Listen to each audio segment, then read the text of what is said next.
नमस्कार। सबसे पहले नए साल की बहुत बहुत शुभकामनाएं। इसे आप लोग कहते हैं आंग्ल नव वर्ष, जो ग्रेगोरियन कैलेंडर के आधार पर बना हुआ है। तो नए साल की इस महत्ता को देखते हुए कि कोई भी कार्य आप करो, जब जागो तब सवेरा, इसको देखते हुए हम लोग शुरू करेंगे आज वह टॉपिक जो मंगल पर ही आधारित है। यानी कि आप समझ गए होंगे, आपके पाठ्यक्रम में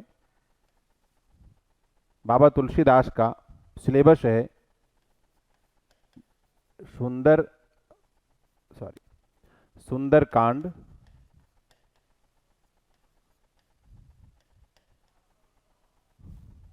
रामचरित मानस।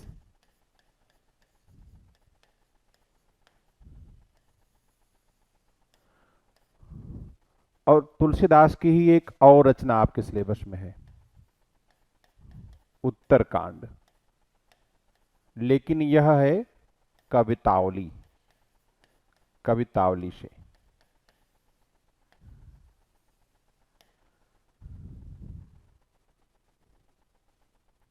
तो सुंदरकांड को लेकर के हम चलते हैं, ताकि सब सुंदर ही सुंदर हो, मंगल ही मंगल हो। सुंदरकांड के विषय में आप लोग बचपन से पढ़ते आए होंगे, लेकिन यहां आपको परीक्षा के अनुसार देखना है। वैसे जो प्रश्न परीक्षा में आते हैं उनकी ओर थोड़ा इंगित कर दें आपको। एक प्रश्न तो यह आता है कि सुंदरकांड के आधार पर गोस्वामी तुलसीदास का काव्य सौष्ठव बताइए। काव्य सौष्ठव, सौष्ठव माने क्या होता है? बनावट। यानी कि इसका कला पक्ष और इसका भाव पक्ष, इसको शुक्ल जी के अनुसार विभाव पक्ष और भाव पक्ष भी कह सकते हैं। और दूसरा प्रश्न जो इसमें आता है, व्याख्याएं आती हैं। कोई मान लो आपको अंश दे दिया, उसकी व्याख्या करनी है। तीसरा जो बिंदु है,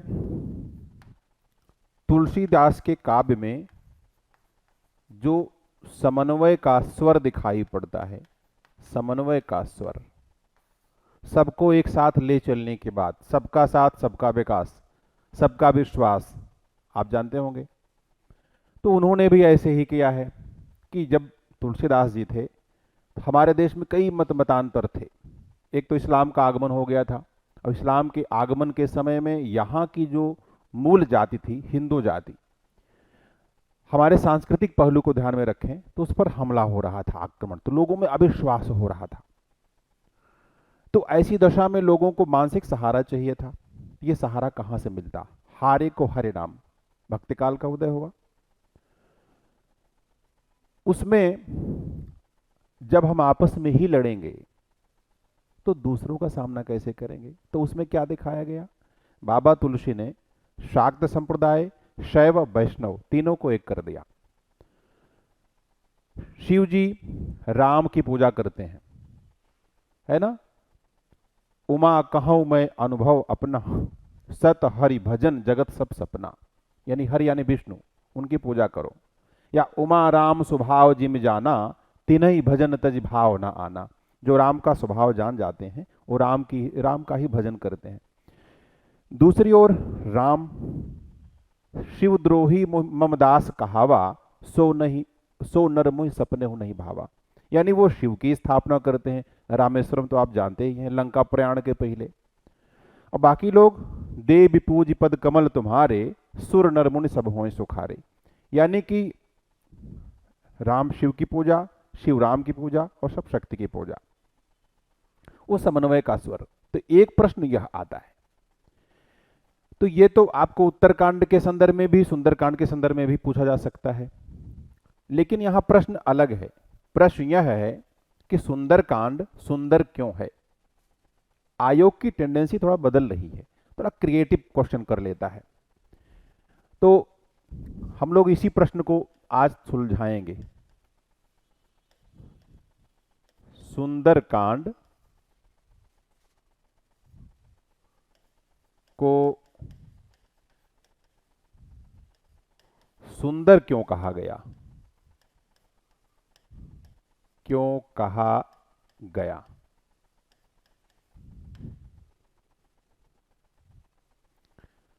वैसे सुंदरता की कोई परिभाषा नहीं है। सुंदरता के बारे में कहा जाए, सुंदर कौन? जो मन को भा जाए, और कोई डेफिनेशन नहीं है। किसी को काला कलूटा भी अच्छा लग सकता है। किसी गोरे को आप लोग देखते नहीं है कि रशिया की लड़कियां आती हैं, काले कलूटे को पसंद कर लेती हैं। और उल्टा भी इसका होता है कि लड़का काला कलूटा, लड़की गोरी, तो उल्टा भी है, लड़का गोरा, लड़की काली कलूटी। तो प्रेम अगर हो जाए तो सब कोई भी सुंदर लग सकता है। लेकिन यहां पर सुंदर क्यों कहा गया, इसको समझने के लिए कुछ बातें हमको इसके अतिरिक्त समझनी पड़ेंगी। अब इसमें कुछ चीजें ऐसी हैं जो भ्रम पैदा कर देती हैं, क्योंकि 2022 में, 23 में, यानी 21वीं शताब्दी में जब पढ़ रहे हैं इसको, सुंदरकांड को, तो कहीं न कहीं आज के समय में इसकी प्रासंगिकता है, इसका महत्व है। तो शिक्षक क्या करते हैं, इसको वामपंथी दृष्टिकोण से पढ़ाते हैं। लेकिन सोचो, कहाँ वामपंथ और कहाँ हनुमान जी, कहाँ सुंदरकांड, कहाँ तुलसीदास, कहाँ राम? नामो निशान नहीं था वामपंथ का। तो जब किसी रचना को आप समझो, एनालाइज करो, विवेचना करो उसकी, तो दो तीन बातें आप ध्यान में रखो। तो पहली बात कि जिस कालखंड में, यानी जिस समय में रचना की जाती है, उस समय का प्रभाव होता है। कालखंड का प्रभाव, आज का प्रभाव तो बिल्कुल नहीं है। प्रासंगिकता आप जरूर देख सकते हैं। दूसरी चीज कि जो कवि है, यानी साहित्यकार, कवि की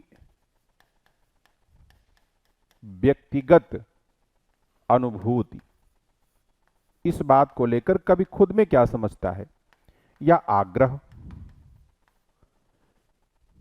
अब कमाल की बात यह है, अभी आप YouTube खोल लो, अब यही सवाल करो, सुंदरकांड को सुंदर क्यों कहा जाता है? तो वृंदावन के बाबा अलग अर्थ बताएंगे, अयोध्या के बाबा अलग अर्थ बताएंगे, राम कथा के बड़े बड़े मर्मज्ञ। लेकिन आईएएस की परीक्षा में आप क्यों पढ़ रहे हो?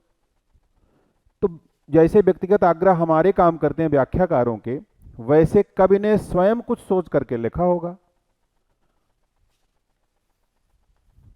तीसरी बात क्या हो सकती है?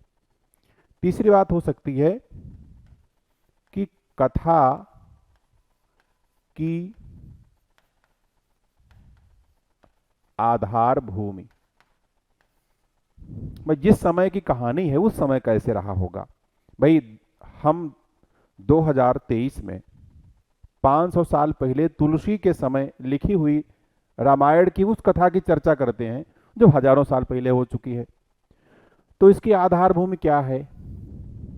जब हम लोग चर्चा करेंगे तीनों को ध्यान में रखेंगे। लेकिन एक चौथा बिंदु भी आता है जिसे आप कहते हैं प्रासंगिकता। अंग्रेजी का एक शब्द है रेलिवेंस। हम क्यों पढ़ रहे हैं? अब क्यों पढ़ रहे हैं, इस प्रासंगिकता में भी दो पहलू हो गए। एक पहलू तो ये हो गया कि कोई भी व्यक्ति पढ़े उसके लिए फायदेमंद हो, यानी कि व्यक्ति मात्र के लिए।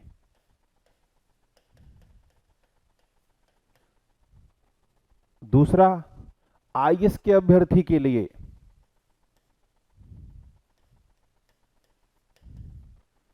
आईएएस के अभ्यर्थी के लिए। आप समझो, ठीक है? तो ये कितनी बातें हो गई? एक मिनट, इसको हम यहां से गायब करते हैं, अब आपको समझ में आ जाएगा।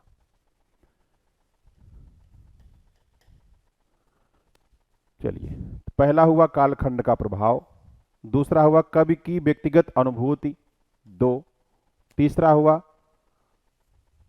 कथा की आधार भूमि, चौथा हुआ प्रासंगिकता। प्रासंगिकता में दो बिंदु हो गए, पहला व्यक्ति मात्र के लिए, और दूसरा यानी कि आपके आपके लिए। ठीक है, सरल तरीके से ऐसे आप सोचो। अब हम संकेत करते हैं सबकी ओर। जब हम बात करते हैं कालखंड का प्रभाव, यानी कि जिस समय लिखी गई रचना, संभवतः अकबर का समय था, मुगल काल की शुरुआत थी भाई, शेरशाह सूरी के बाद का समय, अफगान वंश आया था उसके बाद का समय, तो हलचल का दौर था। जाहिर सी बात है जो यहाँ के मूल लोग थे, यानी कि हिंदू संस्कृति को मानने वाले, उनको पसंद नहीं था। और कोई कितना भी लोक कल्याण के बारे में सोचे, लेकिन जो उसको नहीं मानता, सामने सामने एक्टिंग बहुत कर सकता है, लेकिन वो दिल से तो जुड़ाव नहीं होता। वे अकबर को हम महान कह लें, इतिहासकार महान कह लें, लेकिन हिंदू कल्चर के प्रति, संस्कृति के प्रति कितना संवेदनशील था, आप इसको अंदाजा लगा सकते हैं। तुलसीदास ने कवितावली में एक कवित्त लिखा, खेती न किसान को, भिखारी को न भीख, बलि बनिक को बनिज, न चाकर को चाकरी। उस समय किसान के लिए खेती नहीं थी, अब भिखारी को भीख नहीं मिल रही थी, अब बनिया व्यापार किसका करे, कोई सामग्री नहीं थी, तो जीविका विहीन लोग, लिवलीहुड, जीविका, जैसे कि कोरोना काल में समस्या आ गई, उस समय समस्या थी, जीविका विहीन लोग, सोच सीध्यमान बस, और कहीं एक एकन ते कहाँ जाई काकरी। क्या करें, यानी तुलसीदास ने उस समय जो देखा उसका भी असर था। ठीक है, तो अगर कालखंड को देखते हैं तो वहां पर एक संकेत मिलता है, और उस संकेत को समझने के लिए ये जैसे हमने 4 बिंदु बताए हैं, एक 5वां बिंदु आपको समझना पड़ेगा, वो है अध्यात्म। ठीक है, अध्यात्म। भाई सीता है शक्ति, शक्ति कहां, सीता जी कहां मिली थी, घड़े में, घड़ा यानी घट, घट, और ये शरीर मिट्टी का है, ह्यूमस यानी मिट्टी, ह्यूमन मिट्टी का बना, यह तन काचा कुंभ है। कबीर कहते हैं शरीर कैसा, कच्चा घड़ा, ढबका लागा फूट गया कछु न आया हाथ, कब मर जाए आदमी कोई भरोसा नहीं है, डेट ही खत्म, एक्सपायर हो गया। तो उसी घट में वह शक्ति है, घट माने हृदय, यहां इसका आशय हो गया। सीता जी कहां से निकली, घड़े से निकली थी, तो जो शक्ति है वह इसी हृदय में है, लेकिन रावण उसको ले गया। रावण नकारात्मक वृत्ति, आसुरी वृत्ति, उसको हरण कर ले गया। अब बिना शक्ति के कोई काम आप नहीं कर सकते, वह शक्ति खो गई है, पता नहीं, हनुमान जी खोजने निकलते हैं, और इस कांड में वह शक्ति आपको वापस मिल जाती, खबर मिल जाती है। इससे सुंदर क्या होगा। तो उस समय भी यही था कि लोग अपनी शक्ति भूल चुके थे, हनुमान जी खुद अपनी शक्ति भूल चुके थे। तो जामवंत कह सुनो हनुमाना, काचुप साध रहा बलवाना, यानी सुंदरकांड में उन्होंने यह बात डाल दी, अगर आपको विदेशी सत्ता से लड़ाई करनी हो, अपने अस्तित्व को बचाना हो, तो क्या करें, हनुमान जी की तरह आचरण करें।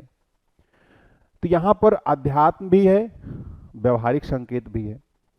दूसरा देखते हैं, कवि की व्यक्तिगत अनुभूति और आग्रह। तुलसीदास जी का जन्म हुआ था राजापुर में, और तुलसीदास वहां से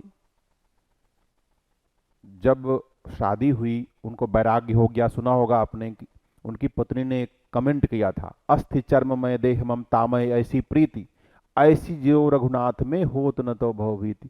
रात में चुप्पे चुप्पे चले गए, बरसात का समय था, कपड़े भीग गए। अब ये है कि पत्नी से मिलना तो बहुत याद आ रही थी, याद तो आती है, तो चले गए। उन्होंने कमेंट किया, भाई तुमको देखना चाहिए रात और दिन, 4 लोग तुम क्या बोलेंगे। वो उनको बात बुरी लग गई, पत्नी होके बोल रही है। एक जमाना था जब लोग कहते थे कि महिलाओं को बोलने का अधिकार नहीं है, पति भगवान होता है, औरत होकर बोल दिया, बस घर से निकल गए। अब वह तुलसी, जीवन की हर घटना उनके मन में अंकित थी, तो वह तुलसी हर घटना के आधार पर अपनी बात को कोड करके, यानी कि जिसको बोलते हैं संकेत में प्रस्तुत करना। तो ऐसे भ्रमण करते करते जब वो अयोध्या पहुंचे, उस समय वही मस्जिद थी, वहां पर सुना कि कोई एक नया शासक आया हुआ है, और थोड़ा सा लिबरल है, उदारवादी है। वही अकबर का समय, अकबर तो 12-13 साल का था, बहुत ज़्यादा उम्र नहीं थी उसकी। तो थोड़ा सा वो लिबरल है, उदारवादी है, तो मन में हौसला बना कि भाई राम का उद्धार होना चाहिए। लेकिन अब चूंकि संस्कृत है, देवताओं की वाणी, आम आदमी संस्कृत समझता नहीं, हिंदी भी ठीक से नहीं बोल पाता, मिलीजुली भाषा में बात करता है, तो लोक भाषा में कविता रची जाए। अवध का क्षेत्र अवधि पकड़ लिया उन्होंने, और वो उन्होंने राम की कहानी में अपने अनुभव डाल दिए। तो उसमें समय का प्रभाव भी रहता है और कवि की व्यक्तिगत अनुभूति और आग्रह भी रहती है। तो व्यक्तिगत अनुभूति, तो लोग ये कहते हैं कि उन्होंने जो लिखा था वह लिखा था घट रामायण।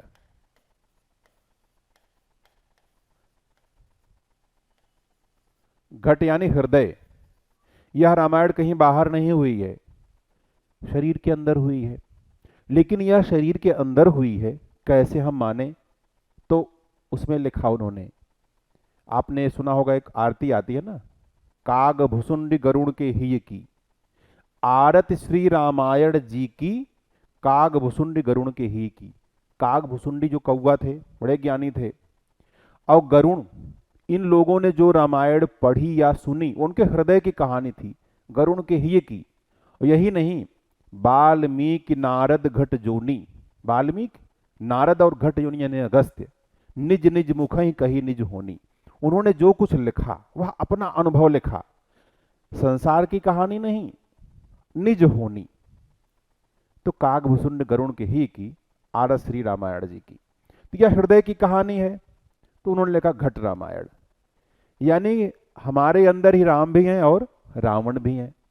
ऐसे में यह घटना, जो सुंदर घटना है, आपके अंदर ही होती है। तो यह उनके व्यक्तिगत अनुभूति थी, जिसको कहानी के माध्यम से उन्होंने व्यक्त किया। अभी हम इसका सार बताएंगे आपको, डोंट वरी। तीसरा पहलू आता है कथा की आधार भूमि। हजारों साल पहले घटना हुई, उस समय पता नहीं कैसी कल्चर थी, लेकिन वाल्मीकि रामायण का जो स्रोत मिला है, शोध करने पर, ढूंढने पर यह सामने आता है कि वाल्मीकि के पहले भी लोगों ने रामायण लिखी थी। जैसे लोमश रामायण, लोमश ऋषि की प्राप्त नहीं है, लेकिन कहा जाता है लोमश रामायण, जो कागभूषुंडी के गुरु थे पूर्व जन्म में। नारद रामायण,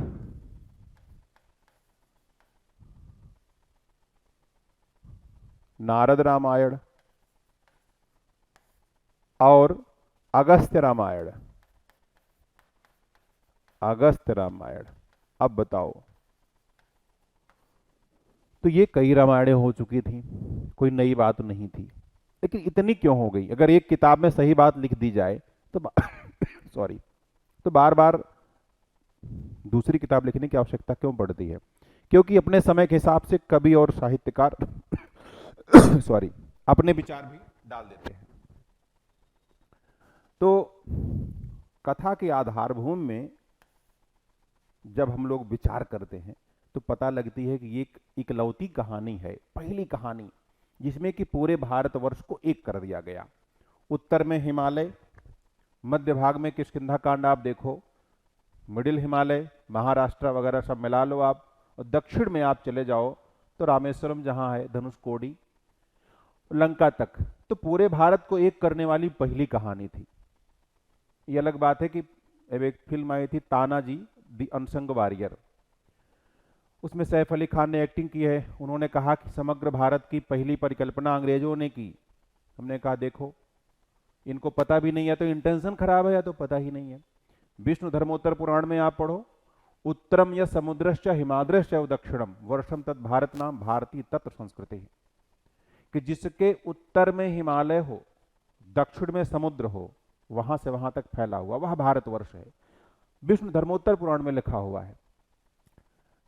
सागर चरण पखार रहा है, हिमालय मस्तक है, तो कोई नई बात नहीं है। खैर, तो ये कहानी भी सचमुच हुई थी। ऐसा भी था कि कथा की जो आधारभूमि है, बैकग्राउंड है, वह रियल की घटना है, जो राम सेतु प्रमाण है, और अयोध्या से लेकर सारे वो स्थल मौजूद हैं, सारी जगहें मौजूद हैं जिन जिनका जिक्र उसमें है। ठीक है, तो वो घटना हुई थी।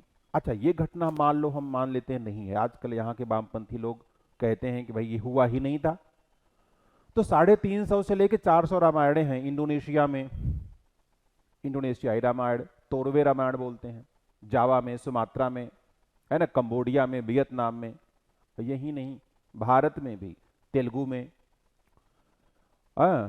और तमिल में, मलयालम में, बांग्ला में, है ना, जिसमें कि कृत्यवास रामायण बोलते हैं। तो कई तरह के रामायण हैं। तो इतना पढ़ने के बाद अगर हम विचार करें तो हम अपनी बात को मालूम न माने, सिंहली रामायण पढ़ने लंका की, तो घटना हुई तो थी, तो यह एक वह भी आधार है उसको लिखने का।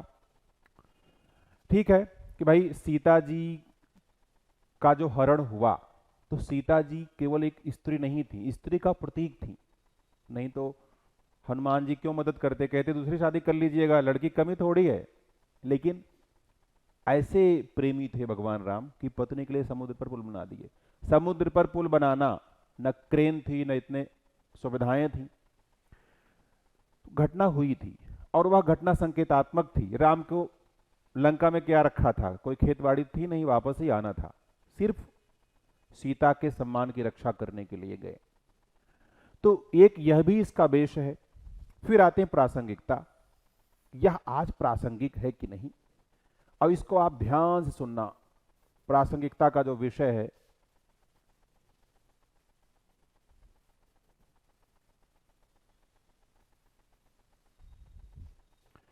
व्यक्ति मात्र के लिए, तो व्यक्ति मात्र के लिए प्रासंगिक तब होगी ये चीज जब इसके हम आध्यात्मिक पहलू को देखेंगे। आध्यात्मिक पहलू,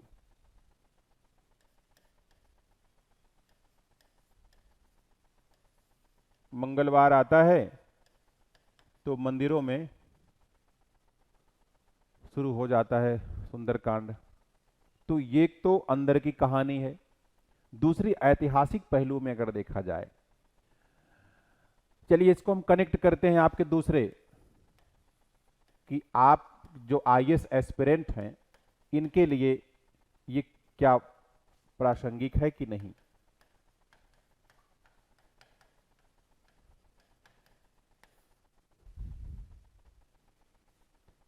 हनुमान जी दूत थे। दूत, अगर आप विदेश सेवा में जाते हैं, जिसको आप बोलते हैं IFS, Indian Indian forest services, विदेश सेवा में, तो आप भी दूत ही होंगे, राजदूत। राजदूत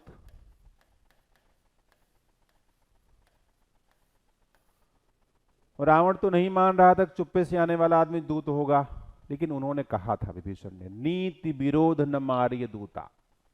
भाई नीति ये कहती है कि दूत को नहीं मारना चाहिए, तो नीति के विरोध में दूत को मत मारो आप। तो राजदूत बोले वो, आप राजदूत हो गए। एक राजदूत को होना कैसे चाहिए। अब राजदूत क्या करेगा, उसका पहला लक्ष्य है कि जो अपना देश है, अपनी भूमि है,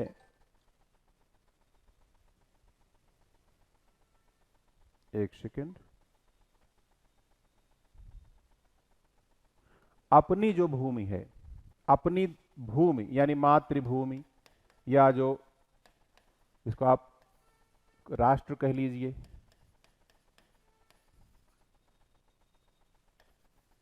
उसका कल्याण देखना है।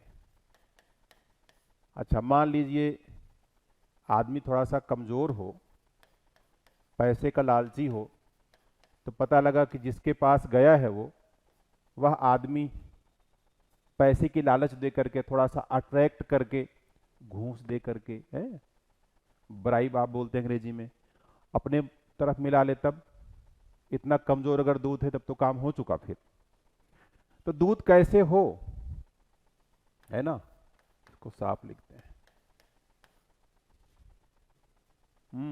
दूत कैसा, हनुमान जी जैसा होना चाहिए। अब हनुमान जी जैसा होना चाहिए, तो हनुमान जी ने क्या किया था, लंका में गए थे और लंका में उन्होंने लोग कहते हैं कि पूरी लंका जब जला दिए तो बची कैसे, आज हमको मिलती क्यों नहीं। और रावण कहाँ रह रहा था जब लंका जल गई थी, पूरी लंका नहीं जलाए थे, वह स्थान जलाए थे जहां पर आयुध रखे थे, अस्त्र शस्त्र रखे थे, है ना। तो शत्रु को कमजोर करना, यहां तक के लोग डर रहे थे। बाबा तुलसी लिखे हैं कि बालधि विशाल विकराल ज्वाल जाल, मानो लंक लीली बेको काल रसना पसारी है ना। कैधो व्योम बीथिका भरे हैं भूर धूम केतु, और कैधो चली मेरुते कृषानुसरि भारी है। कि उनकी पूंछ की आग, मैंने पूंछ में जो आग लगी हुई थी, लपटें इतनी विकराल थी मानो काल अपनी जीभ फैला लिया है लंका को निगलने के लिए। तो लोग डर गए थे। हनुमान की पूंछ में लगन न पाई आग, और लंका नगरी जल गई गए निशाचर भाग। तो ये डरवा दिया उन्होंने। तो एक दूत का काम क्या है इस कल्याण में, कि शत्रु की ताकत को छीण कर देना, शत्रु के बल को कमजोर कर देना। वैसे तो रावण इतना कमजोर नहीं था, लेकिन जब अंगद गया तो रावण ने कहा भाई एक बंदर आया था, वो मानते हैं कि थोड़ा वीर था। अंगद ने कहा वो सबसे कमजोर वाला बंदर वही है, बाकी तो पीछे पड़े हुए हैं। तो शत्रु के मानसिक बल को, उसके ताकत को कमजोर कर देना। एक तो भौतिक रूप में तमाम उन स्थलों को जला दिया, और प्रैक्टिकली देखा जाए तो उसके दिमाग को कमजोर कर दिया। दुखदुखी जैसे बनते हैं ना, वैसे उसके दिल में डर बैठ गया था। तो एक तो दूत ऐसे हो, लेकिन ये काम तो वहां आप जाकर करेंगे, अब पहुंचेंगे कैसे। तो पहुंचने के पहले की सावधानी, तो पहले पूरी प्लानिंग करनी पड़ती है।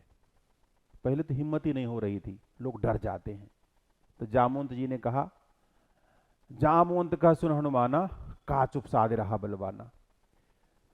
भाई सब बोल रहे हैं, तुम बैठे हो, मौन हो, अपनी शक्ति को याद रखो। तो फिल्मों में दिखाते हैं, गाना गाया लोगों ने कि बाल इस समय बख्श लियो तब तीनों लोग भजो अंधियारो, को नहीं जानत है कपि, है संकट मोचन नाम तिहारो।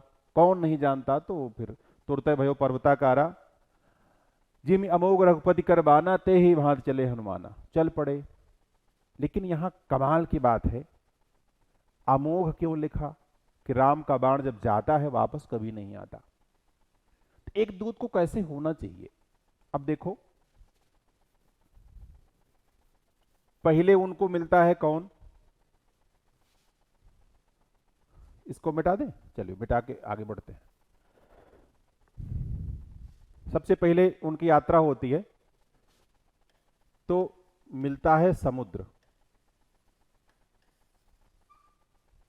अब यहां से हम आपको आध्यात्म व्यवहार दोनों लेकर चलते हैं। तो समुद्र संसार का प्रतीक है, संसार रूपी समुद्र, संसार रूपी समुद्र। अब इस समुद्र को पार करने की आवश्यकता क्यों पड़ी, यहां बढ़ने के पहले एक बात का संकेत कर दे ताकि बात को रिपीट न करना पड़े। राम चरित मानस, इसकी चर्चा फिर करना चाहते थे लेकिन आपको बता ही देते हैं अभी। रामचरित मानस में एक पुराना प्रसंग है, एक महात्मा के पास हम लोग गए तो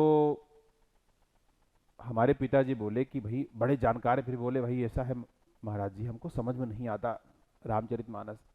तो एक सज्जन बैठे थे, बोले इसमें क्या समझना है, तो हिंदी में लिखा है। बोले यार बाबा जी बोले कि कमाल है, ये किताब नहीं है, एक रास्ता है, आपको समझ में नहीं आएगा। ये मानस की कहानी है, अगर रामायण लिखना होता तो रामचरित लिख के छोड़ देते, मानस क्यों लिखते। आईएएस की मुख्य परीक्षा में प्रश्न भी आया है इससे, मानस से, कि उन्होंने मानसरोवर कहा है, किसको कहा है, हृदय को कहा है। अब अयोध्या जो है इसका हृदय स्थल है, अयोध्या कांड। खैर, तो ये जो मानस है, मानस यानी इसको आप कह लो हृदय, मन का अंतराल। तो हमारे मन में बड़े गुस्सा है, प्रेम है, लालच है, कामुक भावनाएं हैं, डर है, ये दिखती हैं, किसी का ले लें। है, कोई लड़की जा रही है, कोई लड़का जा रहा है, तो मन में आदमी कनखी से देखता है। हमारी तरह टीका उका लगाए रहेंगे बकुला भगत की तरह, लेकिन मन में कुछ और चल रहा होगा। तो मानस में सब भावनाएं दिखाई पड़ती हैं हमारे मन में, लेकिन एक भावना नहीं दिखाई पड़ती, वो है कि राम कहाँ छुप के बैठे हैं। कहते हैं यार दिले दिलबर है यार, जरा नजरें झुकाई देख ली। लेकिन वह जो दिलबर है कैसे देखें? राम रावण दोनों है अपने हृदय में, कैसे देखें उसको? तो यह जो राम का चरित्र है, इसको देखने के लिए 7 सीढ़ियां पार करनी पड़ती हैं।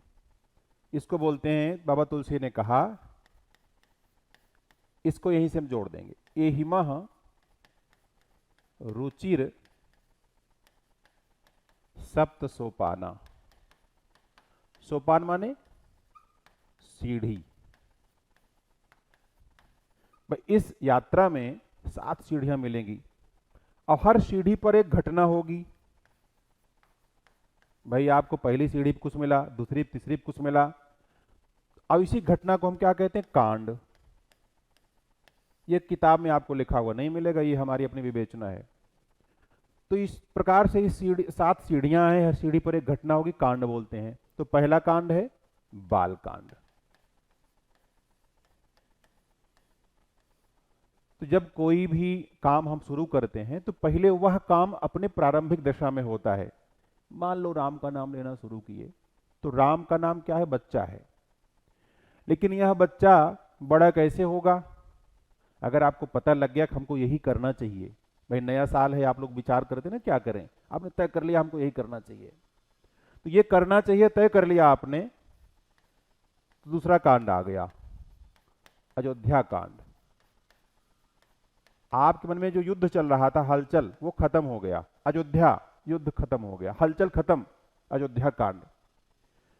अब ये जो पता लग गया क्या करें, तो इस बात को डेवलप करते हैं। पता लग गया हमको आईएएस की तैयारी करनी है, ये काम करना है, बिजनेस करना है, अब उस पर लग जाओ। तो ये लगने वाला काम कैसे होगा? तीसरा चरण, अरण्य कांड। हम आ गए जंगल में, भाई उसको डेवलप करेंगे ना। कहते हैं कि विद्यार्थी पंच लक्षण, तो एक उसमें है गृह त्यागी, घर छोड़ना।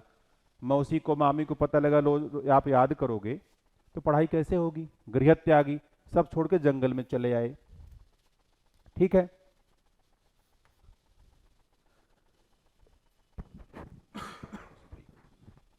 अब जंगल में चले आए, एक गड़बड़ी कर दिया हमने।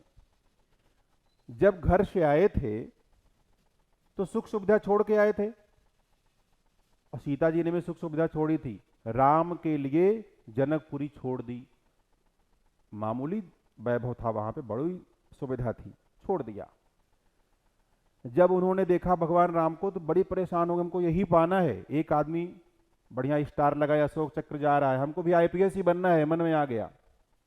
गई मंदिर में, कहा माता जी कृपा करो, तो बोलने की सुन सिय सत्य आशीष हमारी, पूजी ही मन कामना तुम्हारी। जो तुम्हारी मनोकामना होगी पूरी होगी, लेकिन कैसे? जाकर जही पर सत्य सनेहू, सोते ही मिल ही न कछ संदेहू। बात पक्की हो, भगत पक्ष हटने सठताई, दुष्ट तर्क सब दूरी बहाई, डिग जाओ उस पे।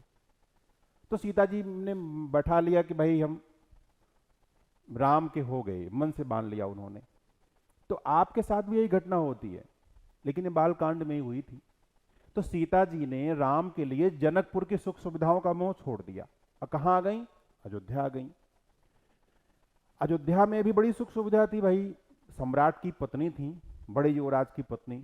लेकिन जब राम को वनवास हो गया तो फिर खटकने लगा कि मैं सुकुमारी नाथ बन जोगू, और तुम ही उचित तप मोह कहूं भोगू।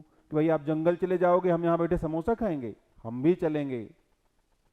तो राम के लिए उन्होंने जनकपुरी का वैभव छोड़ा और राम के लिए अयोध्या का वैभव छोड़ा।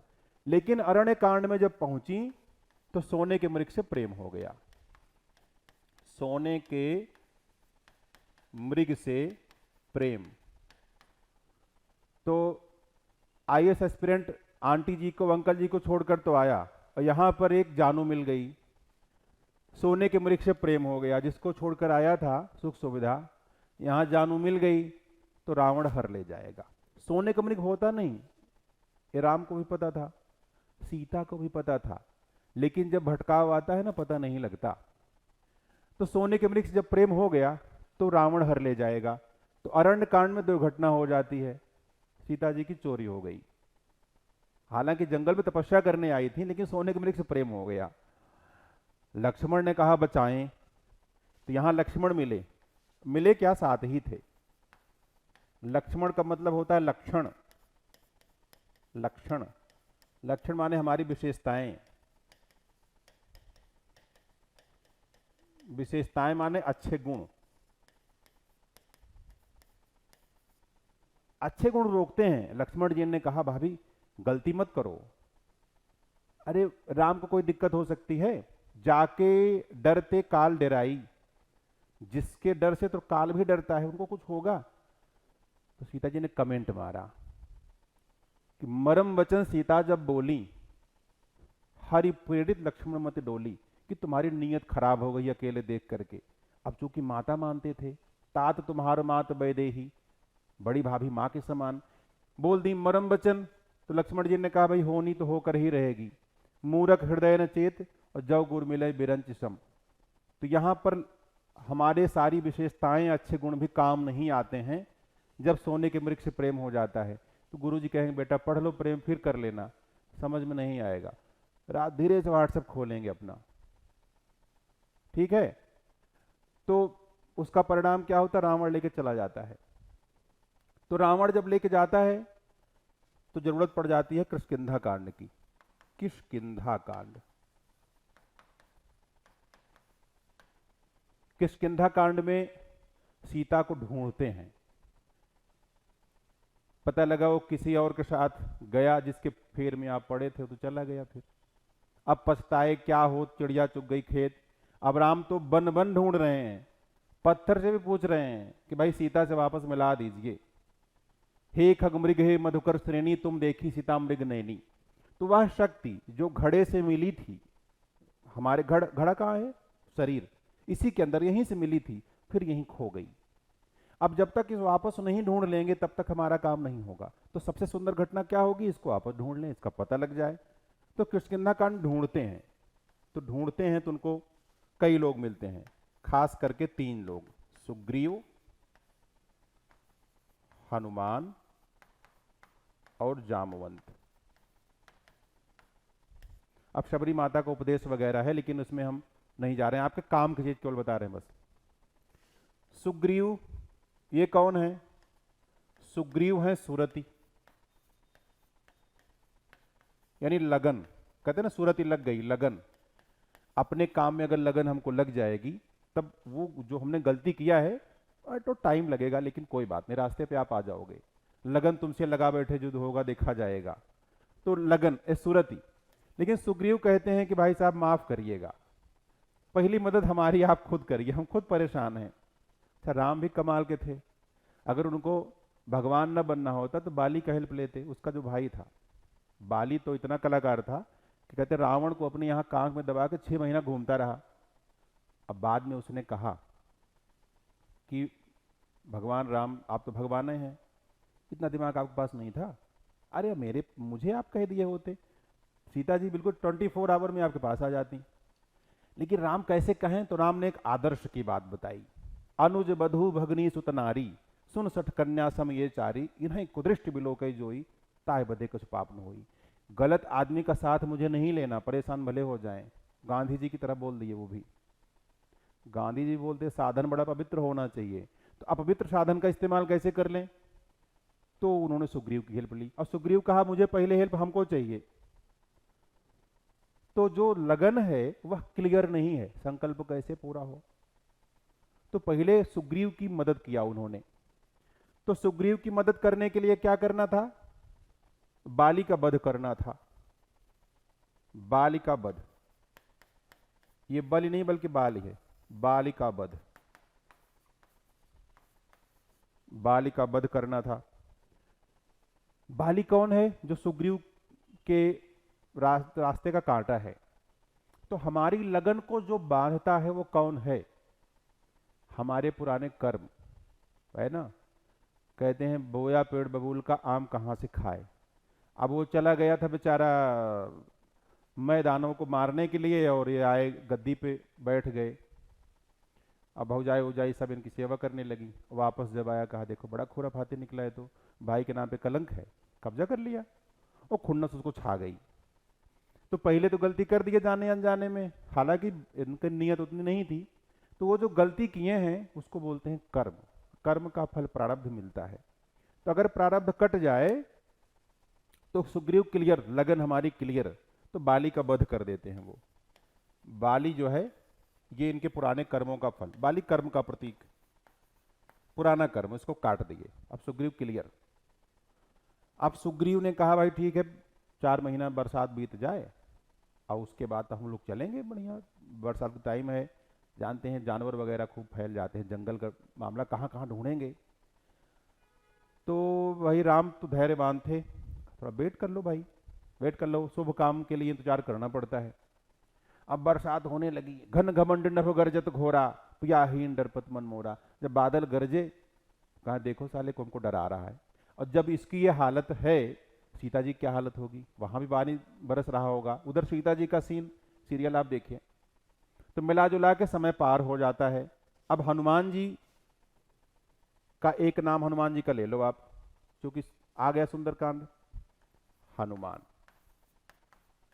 हनुमान यानी आप आईएएस एस्पिरेंट।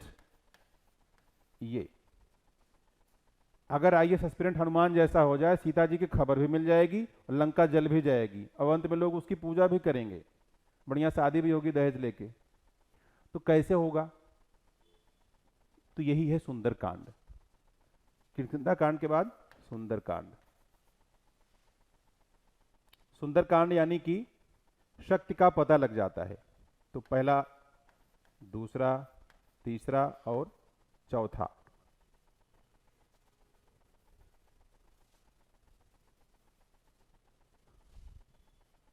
तो पांचवा हुआ आपका सुंदरकांड। सुंदरकांड में क्या हुआ? सीता जी की खबर मिली। और छठा आता है लंका कांड। लंका कांड, लंका कांड में क्या है? सीता मुक्ति होती है। और सातवां उत्तरकांड। उत्तर माने होता है बाद में, उत्तर माने बाद में, यानी कि अब राम और सीता जी राज्याभिषेक हो जाएगा उनका। लेकिन इसमें एक अंतर है, गए अयोध्या से, वापस आए अवध में, और गद्दी पर बैठे तो साकेत, इसके 3 नाम पड़ गए। लेकिन हम वापस आ जाते हैं अपने सुंदरकांड में। हमने इसलिए बताया कि जो इसका आध्यात्मिक पहलू है और आपके काम का, यहीं से इसका निष्कर्ष निकलेगा। अब आपका भ्रम दूर करने के लिए बैकग्राउंड मैंने बता दिया आपको, ताकि कभी भी आप पढ़ो समझ में आपको आ जाए। तो अब सुंदरकांड की घटना आपको क्या सिखाती है, संक्षिप्त में आप देखें। पहली घटना क्या है? पहली घटना है हनुमान का लंका प्रयाण। उद्देश्य पता है, सीता जी को पता लगाना, ठीक है। यानी कि एक आईएएस एस्पिरेंट अपने लक्ष्य के लिए बढ़ रहा है। तो इस लंका प्रयाण में जाहिर सी बात है रास्ते में रुकावट भी आती है। रुकावट, रुकावट मीठी भी होती है और तीखी भी होती है। अब कोई कहेगा भाई समोसा खा लो, थोड़ा सा भाई पानी वानी पी लो, ट्रेन छूट सकती है। और कोई कहेगा भाई कैसे कह दिया, रास्ते में रोक लिया, लड़ाई कर लिया, तब भी ट्रेन छूट सकती है। और कोई धोखे से, अब पता लगा जेब भी काट लिया आपकी, और कैसे यात्रा करें, टिकट ही नहीं है, तब भी ट्रेन छूट सकती है। तो 3 तरह की रुकावट आई। पहले रुकावट आया मैनाक, दूसरा रुकावट आई सुरसा, तीसरी रुकावट आई निफचरी। मैनाक ने कहा कि तय मैनाक हो श्रमहारी। भाई समुद्र ने देखा भाई हनुमान जी जा रहे हैं, जलनिधि रघुपति दूत विचारी, तय मैनाक हो श्रमहारी। भाई आओ समोसा मोसा खा लो, एसी चला देते हैं, थक गए होगे। लेकिन यहां पे हनुमान है, मामूली आदमी थोड़ी है। हनुमान जो मान का हनन कर दे, मान का हनन,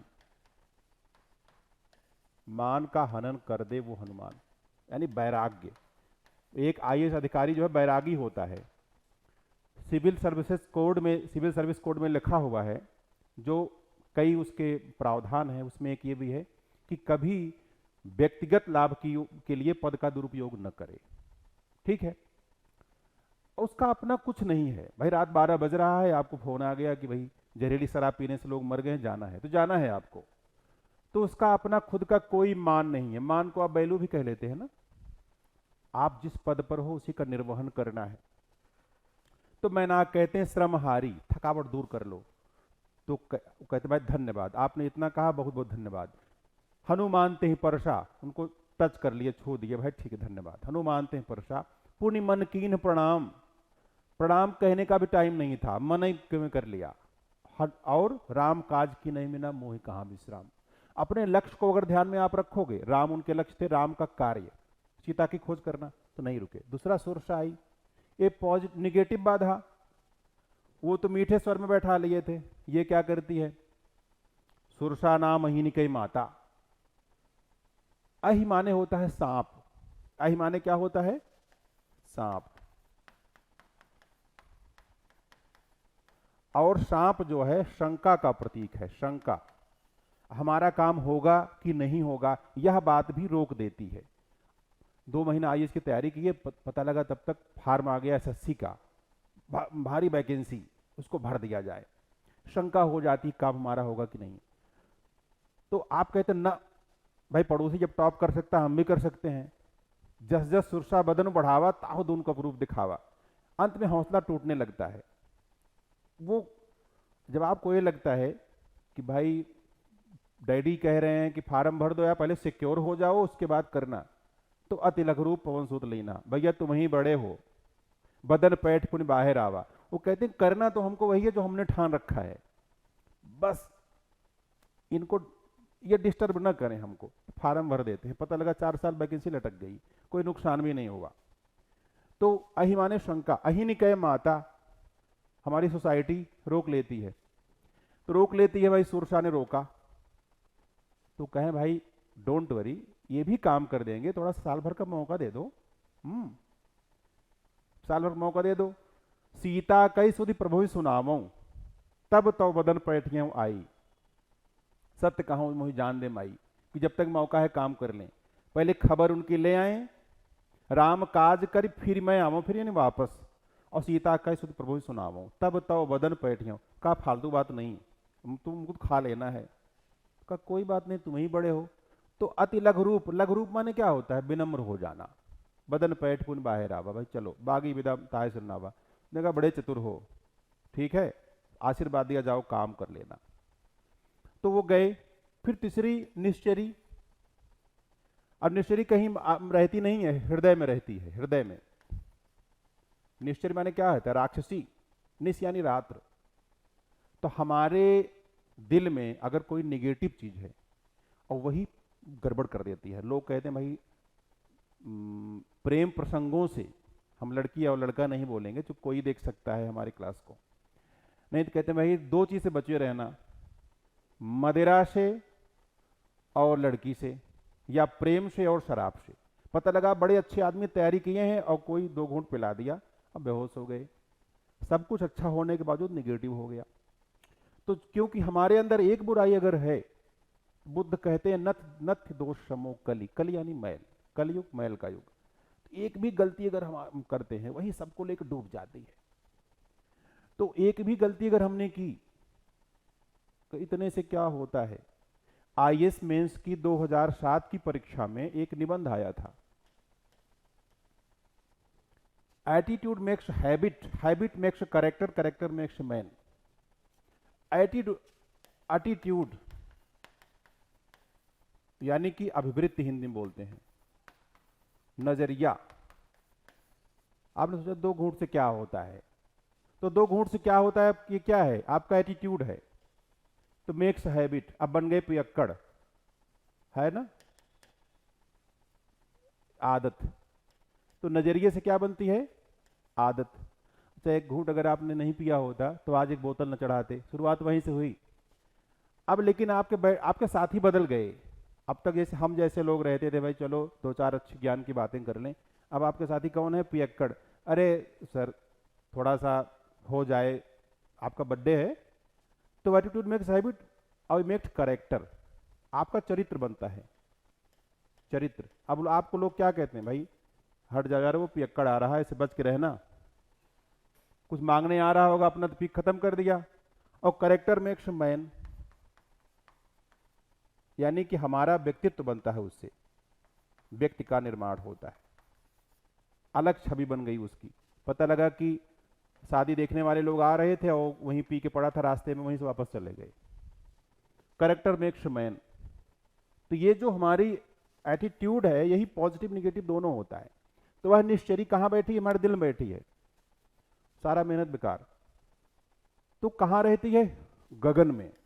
देखिए दर्शन भी पढ़ा रहे हैं आपको। गगन, गगन माने क्या होता है? आकाश।